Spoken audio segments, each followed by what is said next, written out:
Have you ever been to a city that just oozes history?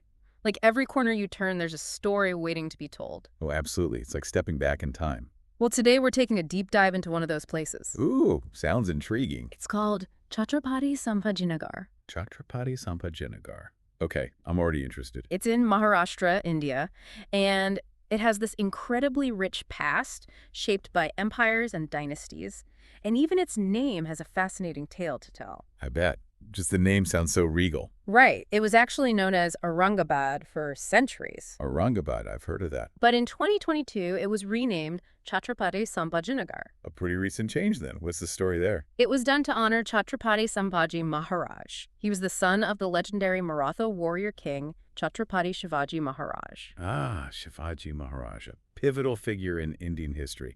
So this renaming was a way of reclaiming its Maratha heritage. Exactly. It's a powerful statement about its identity and a window into its layered past.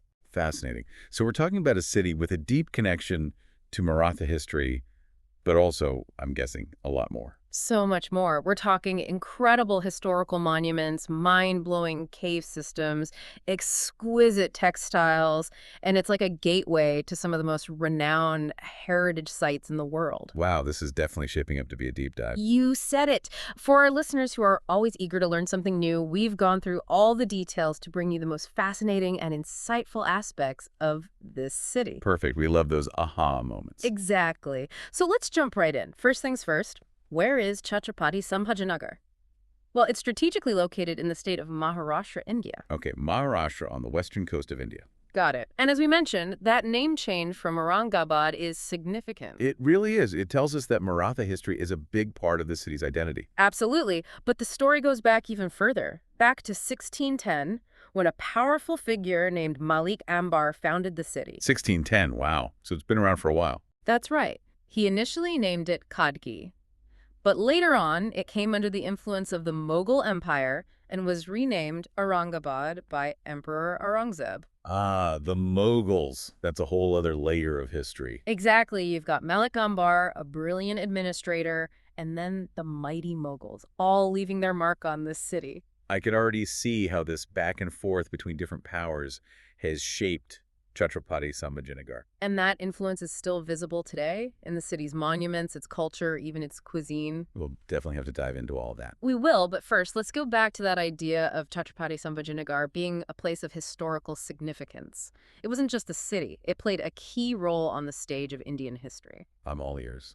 Well, think about its location. It was strategically important for the Mughals who were trying to control the Deccan region. The Deccan, that southern plateau of India. Prime real estate, strategically speaking. Exactly. And later, as the Maratha Empire rose, Chhatrapati Sambhajinagar became a crucial stronghold for them, a center of resistance against the Mughals. Wow, so this city was right in the middle of the power struggle between these two empires.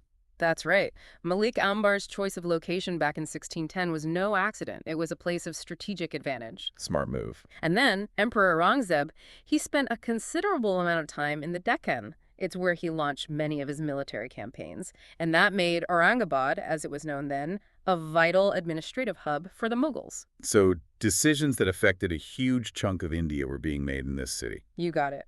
Now, speaking of things that will take your breath away, let's talk about the must-see attractions. And we have to start with the UNESCO World Heritage Sites. First up, the Ajanta Caves. Oh, the Ajanta Caves. I've seen pictures, but I've heard they're even more incredible in person. They are. They're a bit outside the city, about 104 kilometers away. Okay, a bit of a drive, but worth it, I'm sure. Oh, absolutely worth it. What makes them so special? Well, for one thing, they're ancient. We're talking ancient Buddhist rock-cut caves dating back to the 2nd century BC. Wow, the 2nd century BC, that's mind-bogglingly old. And they're filled with these incredible murals, paintings, sculptures. What kind of things do they depict? They tell the story of the Buddha's life and various Jataka tales, which are stories about the Buddha's previous lives. Was it a visual journey through Buddhist teachings and stories? Exactly. And the detail is phenomenal. You have to imagine these artists carving these intricate narratives directly into the rock face centuries ago.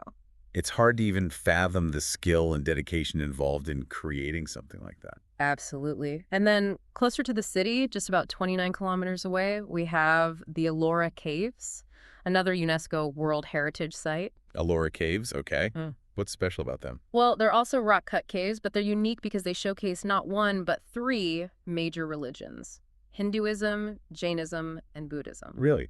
All in one place? Yeah, you can literally walk from a Buddhist vihara to a Hindu temple and then to a Jain shrine. That's incredible. It suggests a level of religious tolerance and coexistence that's pretty inspiring, especially considering how old these caves are. I know, it's really remarkable. And of course, you can't talk about the Ellora Caves without mentioning the Kailasa Temple. Kailasa Temple, that rings a bell. What is it exactly? It's Cave 16, and it's considered the world's largest single monolithic rock-cut structure. Long, monolithic. Yeah. Meaning carved out of a single rock. You got it. It's an entire temple complex carved out of one massive rock. Oh my goodness, the scale of that must be absolutely mind-blowing. It is, and the detail. It's truly awe-inspiring. Okay, so we've got ancient Buddhist caves at Ajanta, and then a multi-religious complex of caves at Ellora. Chhatrapati Sambhajinagar is really ticking all the boxes for history and architecture enthusiasts. Absolutely. And there's more. Right in the city itself, you have the Bibi Maqbara. It's often called the Taj of the Deccan. Oh, the Taj of the Deccan. So it must resemble the Taj Mahal. It does, in some ways. It was built by Aurangzeb's son, Azam Shah, as a mausoleum for his mother, Dilras Banu Begum. Ah, a son's tribute to his mother. And while it was inspired by the Taj Mahal, it has its own unique character. It was built a bit later, so you see how Mughal architectural styles evolved. You'll find the domes, the minarets, but there's also the use of local materials. Interesting. So a blend of Mughal grandeur and local influences. Exactly. Then there's the Daulatabad Fort, also known as Devgiri Fort. That name sounds imposing.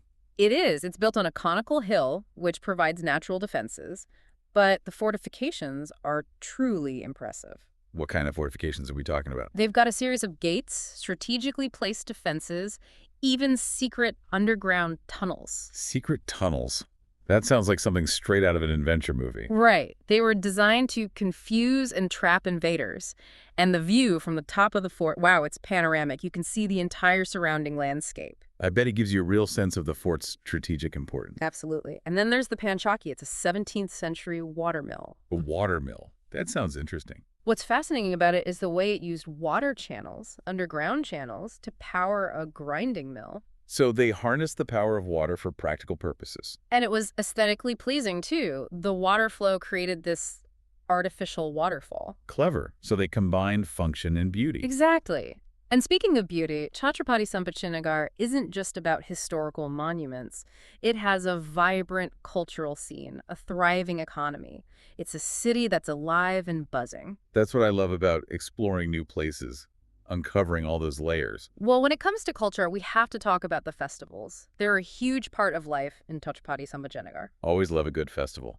What are some of the highlights? Well, there's the Ellora Festival. Imagine classical music and dance performances with the Ellora Caves as the backdrop. Wow, talk about an atmospheric setting. It's truly magical. Then there's the Paithani Festival, celebrated near the Jayakwadi Dam. It's a celebration of Maharashtrian culture, with folk arts, music, dance. It draws crowds from all over the state. Sounds vibrant. And, of course, you can't talk about culture without mentioning the incredible textiles of Chhatrapati Sambhajinagar. I was just about to ask about that. What kind of textiles are we talking about? Well, there's the Himroo fabric, a blend of cotton and silk with these intricate traditional designs.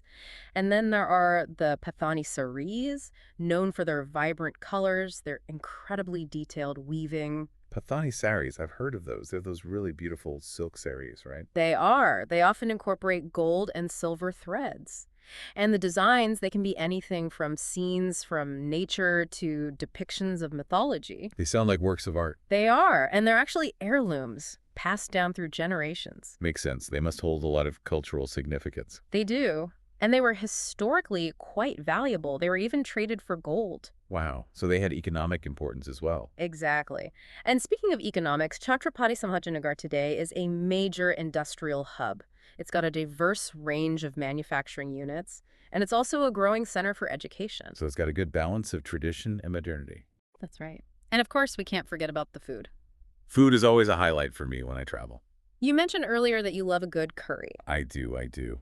What are some of the local specialties? Well, we talked about dalbat, which is a staple dish, but you should definitely try naan kalia. Naan kalia, what's that? It's a rich mutton curry slow cooked with spices. It's got that Mughal influence. Ooh, that sounds delicious. And for those who are interested in the spiritual side of things, there are some significant religious sites just outside the city. Always up for exploring different faiths and traditions.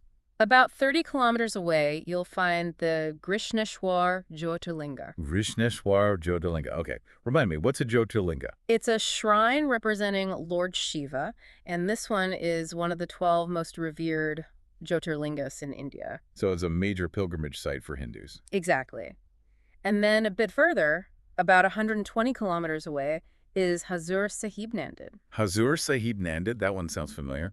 Is it a Sikh site? It is. It's a very important pilgrimage site for Sikhs, one of the 5 Takhts, which are the seats of temporal authority in Sikhism. So even though these sites are a little outside Chhatrapati Sambhajinagar, they add to the rich spiritual landscape of the region. Absolutely. And if you want to delve deeper into the history and culture, there are some fantastic museums within the city. Museums are always a good way to get a feel for a place. There's the Chhatrapati Shivaji Maharaj Museum, which houses a collection of weapons, antiques, and artifacts from the Maratha Empire. So you can really get a sense of that era. And then there's Soneri Mahal. It's a former palace that's been turned into a museum. It's got paintings, coins, sculptures. A good mix of art and history. Now, circling back to those festivals, we talked about the Ellora Festival and the Paithani Festival. Both sounded pretty amazing. They are. But what about food? We talked about Nankalia, but what else should people try? Yes, more food recommendations, please. Well, you should definitely try tamdarasa and pandarasa. They're traditional Kolhapuri-style curries. Tamdarasa and Pandarasa. Okay, what are they like? Tamdarasa is fiery red and spicy, while pandarasa is milder and creamy. Ooh, I love a good spicy curry. And if you want a real taste of the local cuisine, look for a Paithani thali. A Paithani thali.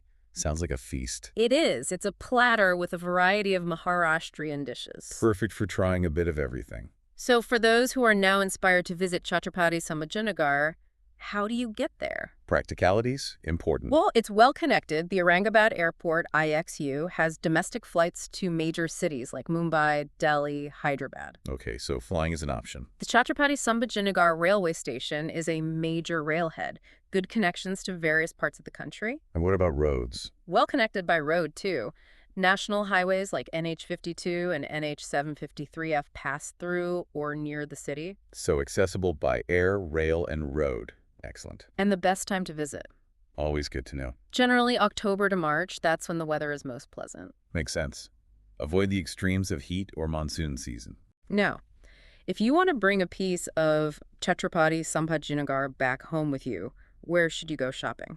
Always good to have some shopping recommendations. Gulmandi is famous for its Paithani sarees and Himroo fabrics. Okay, so that's the place for textiles. And for a more local experience, there's Aurangapura Market. Aurangapura Market, what will I find there? It's got handicrafts, jewelry, street food. It's a bustling market full of local charm. Sounds like a good place to soak up the atmosphere. Any other travel tips? Always good to be prepared. When visiting the Ajanta and Ellora Caves, go early in the morning. You'll beat the crowds and the heat. Good advice, especially if you're going during peak season. And it's always a good idea to carry some cash when shopping in local markets. Always helpful for smaller purchases. If you're looking for accommodation, consider staying in the city center. It's closer to most of the attractions and transportation. Makes getting around a lot easier. And of course, don't forget to try the local food. We talked about Nankalia, Tamda, and Pandrarasa, and the Paithani thali. My mouth is already watering. So as we wrap up our deep dive into Chhatrapati Sambhajinagar, I think it's safe to say that this city is a true gem. It sounds like it. A real blend of history, culture, and modern life. It's got the grandeur of the Mughal era, the legacy of the Maratha Empire, the breathtaking artistry of the Ajanta and Ellora Caves. And then there are the vibrant colors and intricate designs of its textiles. It's a city that offers something for everyone. It really seems to capture the essence of India. That rich tapestry of history, culture, and spirituality. And it really makes you think, doesn't it? When you imagine those artisans carving those caves out of solid rock centuries ago, or the weavers creating those incredibly detailed Paithani sarees, it makes you wonder what other stories are hidden within the city's walls waiting to be discovered. Exactly. It's an invitation to explore further, to delve deeper into the fascinating world of Indian history and culture. And who knows what other treasures we might find. That's the beauty of exploration. There's always something new to discover. Well, on that note, thanks for joining us on this deep dive into Chhatrapati Sambhajinagar. It's been a pleasure. I feel like I've learned so much. We hope you have too. Until next time. Happy travels, everyone.